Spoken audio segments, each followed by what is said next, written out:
최근 열린 세계무역기구 강요회의에서 농업 분야 협상은 합의점을 찾지 못한 채 종료됐습니다. 향후 농업 분야 협상이 체결되면 농산물 수출을 위한 각종 보조를 감축해야 할 가능성이 큰 만큼 이에 대비한 선제적인 농정개혁이 필요하다는 목소리가 나옵니다. 황수민 기자가 전해드립니다. 지난 3월 아랍에미리트의 수도 아부다비에서 열린 제13차 WTO 강요회의에서 농업 분야 협상이 최종 결렬됐습니다.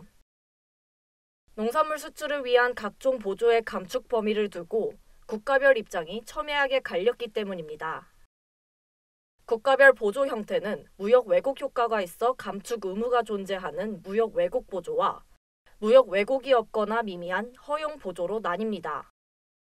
농산물 수출 보조금을 최소한으로 지급하는 국가들의 모임인 케언스 그룹은 감축 보조, 최소 허용 보조, 블루박스, 개도국 개발 보조를 모두 무역 왜곡 보조에 포함해 국내 보조를 감축해야 한다는 입장입니다.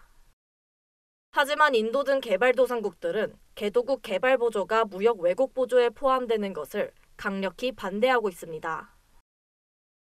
이들 국가의 국내 보조 중 상당 부분이 개도국 개발 보조 형태이기 때문에 무역 왜곡 보조 포함 시 농정 운용에 미치는 영향이 크다는 이유에서입니다.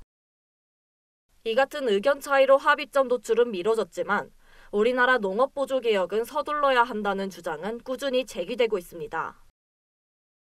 최근 민간 농업 연구기관인 GSNJ가 발간한 보고서에 따르면 우리나라는 소위 농산물 수입 선진국 그룹인 G10에 속해 있어 국내 보조 감축 폭이 클 것으로 예상됩니다.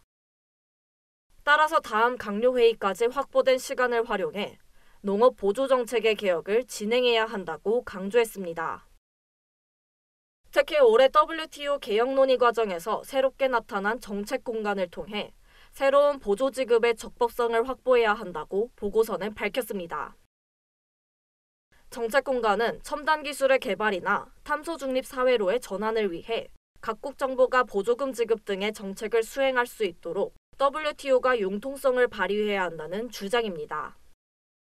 농업 생산에서 탄소 배출을 좀 줄이는 방법으로 이렇게 농사를 짓다 보면 생산량이 줄어들 수도 있잖아요. 그런 과정에 있어서는 정부가 조금 개입해가지고 보조를 준다 그래도 좀 융통성, 그러니까 허용을 좀 해줘야 된다는 얘기죠.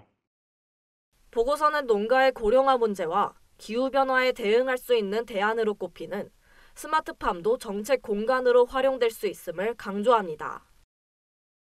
스마트팜 지원 확대와 같은 정책은 탄소 중립, 농업의 첨단화 등을 이루기 위한 목적인 만큼 WTO가 보조 허용에 있어 충분히 융통성을 발휘할 수 있는 분야란 겁니다.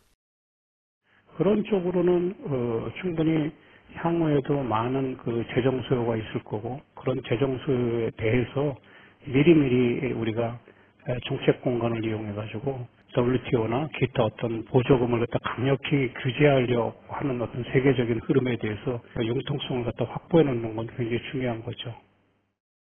한편 차기 14차 강요회의는 2026년에 개최될 전망입니다. MBS 황수민입니다.